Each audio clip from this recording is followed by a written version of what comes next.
오늘은 소율이 문답 99번째인데 지금 여기 오타가 좀 났습니다. 99번째 문답을 살펴보도록 하겠습니다. 하나님이 우리에게 주신 기도의 지침, 기도의 어떤 방법, 기도의 길이 무엇인가, 이거에 대한 답변은 이렇습니다. 하나님의 말씀 전체가 우리의 기도를 지도하기에 유용합니다. 다만 특별한 지침은 그리스도께서 가르쳐 주신 주기도문이라 부르는 기도입니다. 다시 한번 말씀드립니다. 하나님의 말씀 전체가 우리의 기도를 지도하기에 유용한데 그 중에 특별한 지침은 그리스도께서 가르쳐 주신 주기도문이다. 이렇게 답변이 있습니다. 앞으로 주기도문을 하고 소율이 문답을 마치고자 하는데, 오늘은 하나님의 말씀 전체가 기도의 어떤 유용한 지침이다. 특히 이 시편은 원래 기독교 전통으로 보면 원래는 시편을 가지고 기도하는 삶을 살았습니다. 오늘날은 그 전통이 많이 흐려졌는데, 원래는 이제 시편이 말씀이면서 또 기도입니다. 그래서 시편을 가지고 기도하는 그런 전통을 다시금 회복할 수 있기를 바라는데, 여하튼 하나님의 말씀 전체가 기도의 지침, 기도에 유용하다라는 거예요.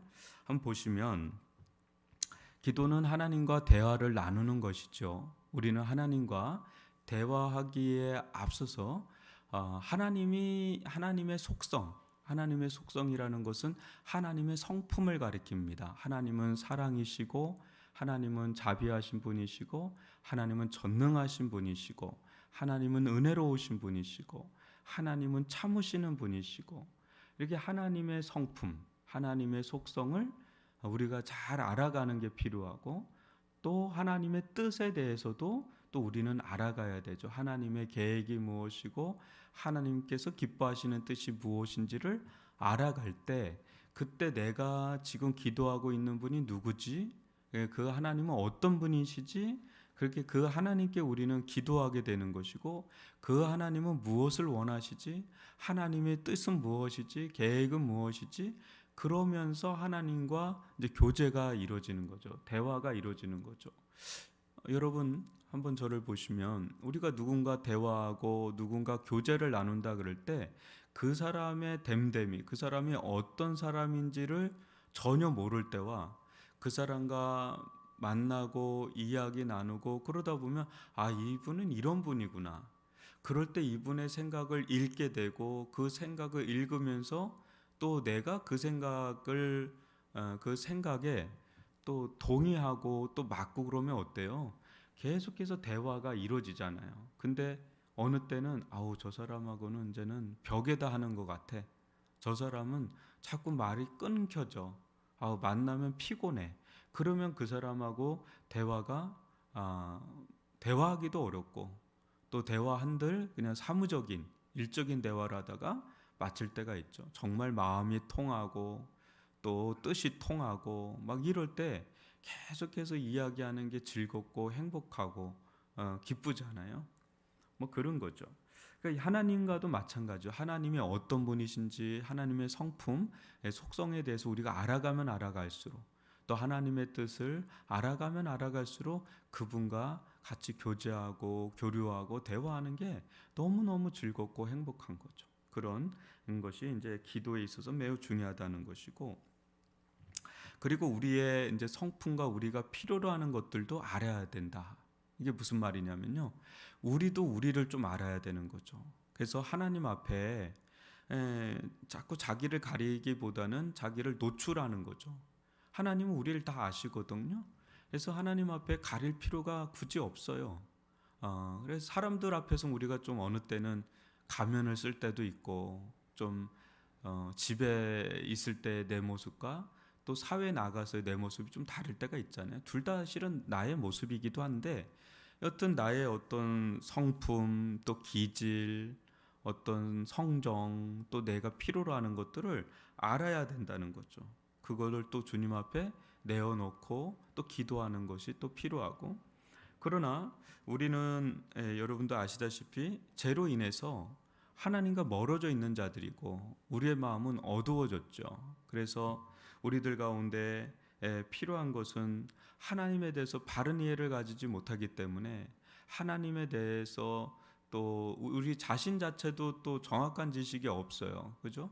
근데 하나님의 말씀을 통해서 우리는 하나님을 아는 지식을 갖게 되고 또 성령이 깨닫게 하심으로 또 하나님 앞에 나아가게 하시고 또 성경 우리가 어떤 자인지를 또 알게 하잖아요. 그죠? 자연적으로는 또 이런 모습이 있고 또 영적으로는 이런 모습이 있고 이 두 가지 지식이 좀 있어야 자신을 올바로 보잖아요.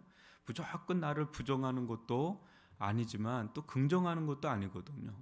이제 그런 가운데 하나님이 어떤 분인지를 알게 하시고 또 내 자신이 어떤 자인지를 알게 하시고 그런 가운데 또 하나님 앞에 나아가서 성령께서 우리를 복돋아 주시고 격려하시고 깨닫게 하시면서 주님과 교제하는 그런 은혜를 누리도록 이렇게 하나님께서 인도해 가신다는 것을 좀 볼 수가 있습니다.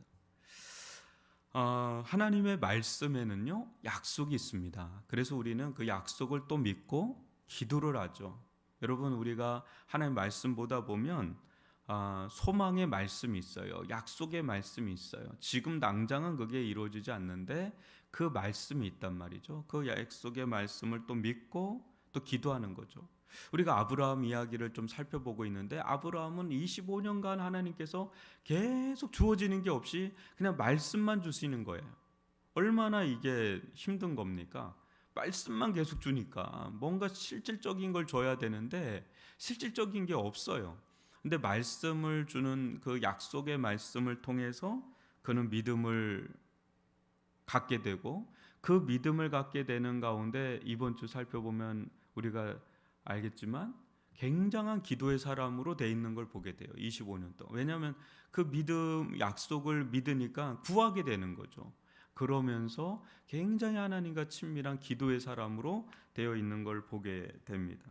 그래서 우리는 호세아 선지자가 말씀을 가지고 기도하라고 한 것처럼 하나님의 약속의 말씀을 가지고 하나님 우리들 가운데 이 말씀 이루어 주소서, 이 말씀 기록된 말씀 이루어 주소서 기도할 때 하나님 그 기도를 가장 기뻐하시고 하나님 그 기도를 외면할 수가 없어요. 왜냐하면 약속의 말씀을 가지고 기도하러 하니까 하나님도 그 말씀에 매이는 분이거든요. 묶이는 분이거든요. 그러니까 약속의 말씀을 의지해서 기도하는 것은 매우 파워풀하고 중요하다라는 걸 볼 수가 있습니다. 그리고 여러분 성경은 수많은 믿음의 사람이 어떻게 기도했는지를 보여주고요. 또 하나님으로부터 어떻게 응답받았는지도 보여줍니다. 그래서 하나님의 말씀 전체가 우리에게 기도의 지침이 된다는 것. 여러분 엘리야를 알죠? 엘리야는 2년 반 가운데 그냥 그 가뭄이 있는 그 땅 가운데 하나님 비를 내려달라고 2년 반을 기도를 합니다. 그도 우리와 똑같은 자입니다. 근데 2년 반 동안 인내하는 기도죠. 정말 기도에 있어서 너무너무 중요한 게 인내하는 기도. 또 어느 때는요 바로 역사하는 기도도 있고요. 이제 그런 것들을 우리는 성경을 통해서 다양하게 보기 때문에 하나님의 말씀, 전체 말씀이 우리의 기도의 지침이 된다. 방법을 가르쳐주고 길을 가르쳐주니까 하나님의 말씀을 읽는 것, 성경을 보는 것과 또 기도하는 것과 또 삶으로의 기도가 있다고 저는 봅니다. 삶으로의 기도는 순종이다.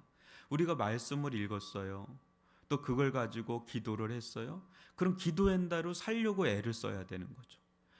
기도한 대로 내가 원하는 거, 내가 구하는 거대로 기도하려고 기도한 대로 순종해서 살려고 할 때 그때 삶의 현장에서 실질적인 하나님의 역사가 나타나는 걸 보면서 이게 말씀 읽기와 기도하기와 우리의 삶이 같이 삼위일체처럼 엮어져서 하나님의 역사하심, 하나님께서 우리들 가운데 주시고자 하시는 바를 응답으로 받는 그런 열매를 맺는 인생들 되어 간다는 거죠.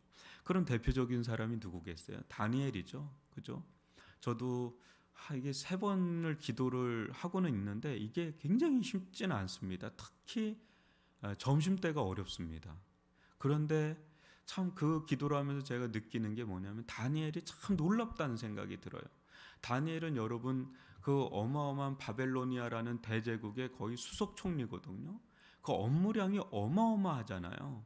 그럼에도 불구하고 어떻게 하루에 3번을 그렇게 기도를 할 수 있었는지, 그런 시간을 갖는 것도 그렇지만 그 마음을 갖고 있다는 게 전 더 놀랍더라고요. 아무리 여러분 시간이 있고 주어진 환경이 있다고 그래도 마음이 안 따라주면 진짜 기도하기가 어렵거든요. 근데 다니엘은 시간도 정해놓고 환경도 준비해놓고 거기에 마음까지 준비해서 할 때, 그때 그는 사자굴에 들어가는 일이 있어도 자기 기도를 양보를 안 해요. 여러분 기도라는 게 뭐 대단한 건가요? 어떻게 보면 별것도 아닌데 거기에 목숨을 걸어요. 그 대단한 거죠. 그때 다니엘에게 환상이 보이면서 마치 구약의 요한계시록이라고 할 수 있는 다니엘서를 쓰는 것을 보게 되죠. 여러분 기도는 쉽지는 않습니다. 그러나 기도는 아주 깊은 하나님의 은혜의 세계로 들어가는 길목이죠. 그래서 이 기도 한두 번 기도하는 게 아니고 또 장기적인 기도의 생활은 이거는 마라톤과 같은 거거든요. 그러니까 이게 준비가 늘 되어 있어야 되는데, 여러분 이 기도의 지침에 대해서 성경은 많은 부분 언급하고 있기 때문에 이 성경 말씀 전체를 통해서 이 기도를 배워나가는 학생들이 될 수 있기를 주님의 이름으로 축원합니다. 오늘 들은 말씀 가지고 여러분 기도해 주시기를